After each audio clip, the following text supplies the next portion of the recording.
SIR শুরু হলো আজ থেকে। সাত সকাল থেকেই বের হলেন বিএলআরও। কার্যত হই হই করে শুরু হয়ে গেল কাজ। বিএলও নির্বাচন কমিশনের দেওয়া আই কার্ড গলায় ঝুলিয়ে তারা যাচ্ছেন বাড়িতে বাড়িতে। সঙ্গে রয়েছে বিজেপি ও তৃণমূলের বিএলওরা। ভোটারদের বিএলও বুঝিয়ে দিচ্ছেন কিভাবে ফর্ম ফিল আপ করতে হবে। ভোটাররা ফর্ম হাতে পেয়ে বলছেন ফর্ম কঠিন নয়, ফর্ম ফিল আপ করা যাবে।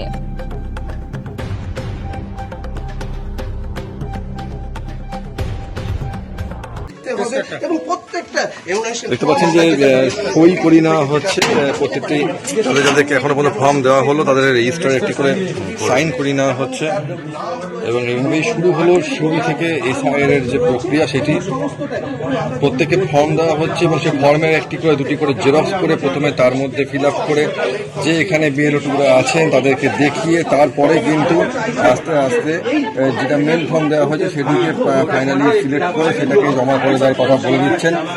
যে দুই দলের যে প্রতিনিধিরা এখানে আছেন এই বিজেপি এবং তৃণমূলের যে প্রতিনিধিরা সঙ্গে এদের সাধারণ মানুষকে আপনার 12 নম্বর ওয়ার্ডে, ঠিক আছে, আমার বাবা মার নাম ছিল 12 নম্বর, এখন এই ওয়ার্ডে ফর্মটা কোথায় ছিল? ট্রান্সফার কিছু করার নেই, কাগজ দেয়নি কোনো ট্রান্সফার এখন থেকে চন্দন 12 নম্বরে নাম ছিল তো। হ্যাঁ, 12 নম্বরে ওর বাবার ডকুমেন্টস নিয়ে আসতে হবে। হ্যাঁ, তো নিয়ে এসে এই ওয়ার্ডে নাম উঠেছে। হ্যাঁ, তার সাথে ফিল আপ করলে হবে। যে কর্মীর নাম্বার অংশ নাম্বার সেই নাম্বারটা এখানে অপশন আছে। সেটা আসবে, এখন একটা এসছে, আবার আসবে। যার যার নামে এসছে শুধু তাদের নামে দেওয়া হয়েছে। যেগুলো দেখতে পাচ্ছেন সাধারণ মানুষ কিন্তু সমস্যার কথা যে আমরা না ফোন নাম অন্য জায়গায় ছিল এবং পরবর্তী ক্ষেত্রে অন্য জায়গাতে ট্রান্সফার হয়েছে তাদের নাম কিভাবে এই নতুন ওয়ার্ডে এসে আবার তারা এই যে এসআইআর হচ্ছে যেহেতু তারা অন্য ওয়ার্ডে থাকতো অন্য ওয়ার্ডে আমি রেসপন্স ঠিকঠাকই পাচ্ছি। এখন তো এইসবে শুরু করেছি, এখন দেখা যাক। কারণ আমাদের কাজটা কমপ্লিট না হওয়া পর্যন্ত, ফর্মটা ডিস্ট্রিবিউট না করা পর্যন্ত তো বুঝতে পারছি না। এখন তো ফর্ম তো বেশি সেরকম পাইনি, পেলে তো একদিনে অনেকটাই করার ইচ্ছা আছে, দেখা যাক। এখন আজকে 5টা। হ্যাঁ,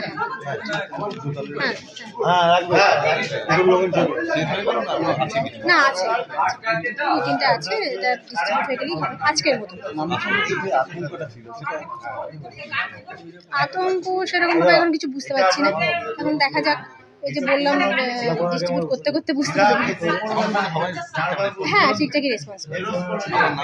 মানে মনীষা মুখার্জি চ্যাটার্জি। হ্যাঁ,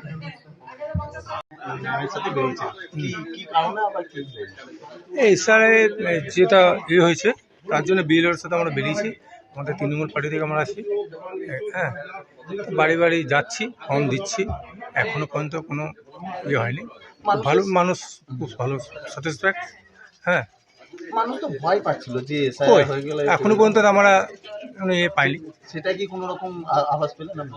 না, এখনো পাইনি। মানুষ ভালোভাবে লিখছে। হ্যাঁ, আতঙ্কে ছিল কই এখনো পর্যন্ত আমরা যেটা বাড়ি বাড়ি ঘুরলাম, এখনো পর্যন্ত কোনো আতঙ্ক আমরা দেখতে পাইনি। এবং আজকে কতগুলো ফর্ম আমাদের টোটাল 4টে, এখনো পর্যন্ত 5টা। 5টা দেওয়া হয়েছে। আজকে বিএলও ম্যামের সাথে কি দুই পার্টি আছে? 2 পার্টি আছে আমরা, তৃণমূল বিজেপি। তাদের দুজনের মধ্যে কোনো অসুবিধা? না না না না না, কোনো অসুবিধা নেই। আপনার নাম? আমার নাম অনুপ মাহারা, তৃণমূল।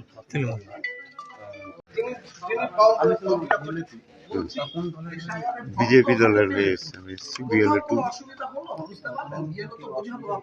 কোনো অসুবিধা নেই, আমরা মানুষকে বুঝিয়ে দিচ্ছি কিভাবে করতে হবে ফর্ম ফিল আপ সব। বিএলও সাহেব ম্যাডাম আছেন, উনিও বলে দিচ্ছেন, আমরাও বলে দিচ্ছি মানুষকে কিভাবে ফর্ম ফিল আপ করতে হবে সেটা দেখিয়ে দিচ্ছি। কোনো রকম অসুবিধা এখনো পর্যন্ত কিছু হয়নি।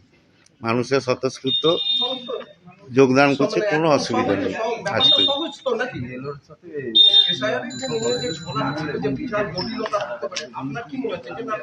আমাদের মধ্যে কোনো রকম অসুবিধা হচ্ছে না, আমরা নিজেরাই দেখে নিচ্ছি। না, সেরকম কোনো ব্যাপার নেই, নাম বাদ যাওয়ার কিছু নেই। প্রত্যেকেরই নাম থাকবে, অবৈধ যেগুলো থাকবে সেগুলো নিশ্চয়ই বাদ যাবে। সেটা দেখুন, উনি বিএলও সাহেবই বলতে পারবেন ভালো, যিনি ম্যাডাম আছেন।